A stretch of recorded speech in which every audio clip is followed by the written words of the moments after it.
Radhe Radhe everyone. दोस्तों, आप सभी का मेरे चैनल नैन्सी शुभम ऑफिशियल में बहुत बहुत स्वागत है। आज की इस वीडियो में मैं आपको सुनाने जा रही हूँ सकट चौथ तिलकुटा चौथ की पौराणिक व्रत कथा देवरानी जेठानी की कहानी। 29 जनवरी 2024 को सकट चौथ आने वाली है। दोस्तों, आइए शुरू करते हैं सकट चौथ की व्रत कथा। एक शहर में देवरानी जेठानी रहती थीं। देवरानी गरीब थी और जेठानी अमीर थी। देवरानी हमेशा गणेश जी का पूजन और व्रत करती थी। देवरानी का पति जंगल से लकड़ी काटकर बेचता था। देवरानी घर का खर्च चलाने के लिए जेठानी के घर काम करती थी और शाम को बचा हुआ खाना लेकर जाती थी।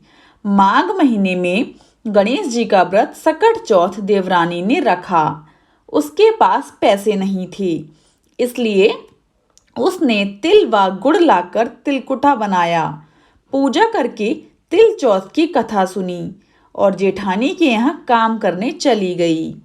सोचा शाम को चंद्रमा को अर्घ देकर जेठानी के यहाँ से लाया खाना और तिलकुटा खाएगी। शाम को जब जेठानी के घर खाना बनाया तो उसके जेठानी का व्रत होने के कारण सभी ने खाना खाने से मना कर दिया। अब देवरानी ने जेठानी से बोला, आप मुझे खाना दे दो जिससे मैं घर जाऊं। इस पर जेठानी ने कहा कि आज तो किसी ने भी अभी तक खाना नहीं खाया, तुम्हें कैसे दे दूं? तुम सवेरे ही बचा हुआ खाना ले जाना। देवरानी उदास मन से घर चली आई। देवरानी के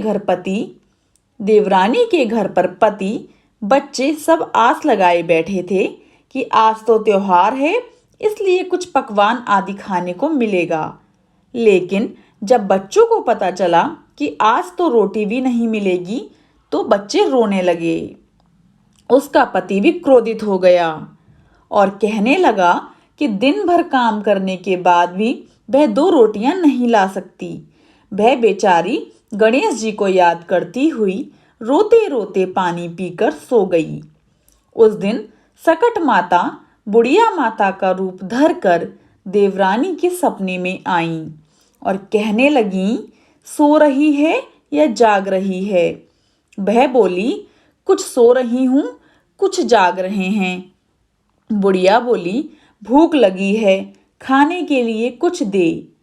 देवरानी बोली, क्या दूं? मेरे घर में तो अन्न का एक दाना भी नहीं है। जेठानी बचा खुचा खाना दे देती थी, आज वो भी नहीं मिला। पूजा का बचा हुआ तिलकुटा छीके में पड़ा है, वही खा लो। सकट माता ने तिलकुटा खाया और उसके बाद कहने लगी, निमटाई लगी है, कहाँ निमटें? उसने कहा, ये खाली झोपड़ी है, आप कहीं भी जा सकती हो, जहाँ इच्छा हो वहाँ निमट लो। फिर सकट माता बोली, अब कहाँ पोछूं? अब देवरानी को बहुत गुस्सा आया कि उन्हें कब से परेशान किया जा रहा है। सो वो बोली कि मेरी साड़ी से पोंछ लो।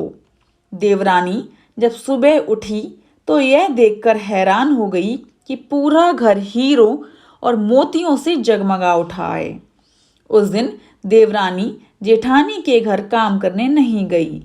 जेठानी ने कुछ देर तो राह देखी, फिर बच्चों को देवरानी को बुलाने भेज दिया। जेठानी ने सोचा कल खाना नहीं दिया था, इसलिए शायद देवरानी बुरा मान गई होगी। बच्चे बुलाने गए। देवरानी ने कहा कि बेटा, बहुत दिन तेरी माँ के यहाँ काम कर लिया। बच्चों ने घर जाकर माँ से कहा कि चाची का पूरा घर हीरों और मोतियों से जगमगा उठा है। जेठानी दौड़कर देवरानी के पास आई और पूछा कि यह सब कैसे हो गया।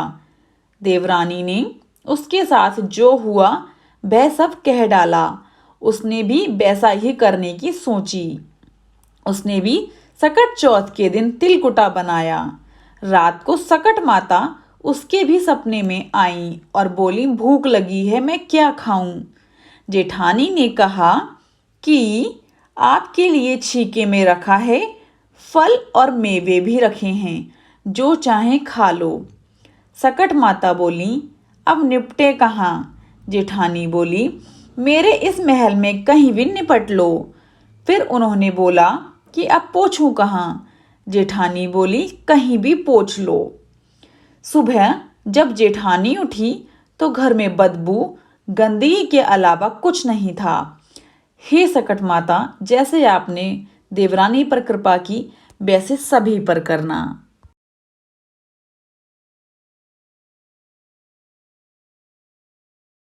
दोस्तों, एक गरीब बुढ़िया थी। वह बहुत ही गरीब और दृष्टिहीन थी। उसके एक बेटा और बहू थे। वह बुढ़िया सदैव गणेश जी की पूजा किया करती थी। एक दिन गणेश जी प्रकट होकर उस बुढ़िया से बोले, बुढ़िया माँ, तू जो चाहे सो मांग ले। बुढ़िया बोली, मुझे तो मांगना नहीं आता, कैसे और क्या मांगूं। तब गणेश जी बोले, अपने बहू बेटे से पूछकर मांग ले। तब बुढ़िया ने अपने बेटे से कहा, गणेश जी कहते हैं तू कुछ मांग ले, बता मैं क्या मांगूं। पुत्र ने कहा, माँ तू धन मांग ले। बहू से पूछा तो बहू ने कहा, नाती मांग ले। तब बुढ़िया ने सोचा कि ये तो अपने अपने मतलब की बात कह रहे हैं। अंत उस बुढ़िया ने पड़ोसियों से पूछा तो उन्होंने कहा, बुढ़िया तू तो थोड़े दिन जिएगी, क्यों तू धन मांगे और क्यों तू नाती मांगे। तू तो अपनी आंखों की रोशनी मांग ले, जिससे तेरी जिंदगी आराम से कट जाए। इस पर बुढ़िया बोली, यदि आप प्रसन्न हैं तो मुझे 9 करोड़ की माया दें, निरोगी काया दें, अमर सुहाग दें, आंखों की रोशनी दें, नाती दें, पोता दें और सब परिवार को सुख दें और अंत में मोक्ष दें। यह सुनकर तब गणेश जी बोले, बुढ़िया माँ, तुमने तो हमें ठग लिया। फिर भी जो तूने मांगा है वचन के अनुसार सब तुझे मिलेगा। और ये कहकर गणेश जी अंतर्धान हो गए। उधर बुढ़िया माँ ने जो कुछ मांगा वह सब कुछ मिल गया। हे गणेश जी महाराज, जैसे तुमने उस बुढ़िया माँ को सब कुछ दिया वैसे ही सबको देना।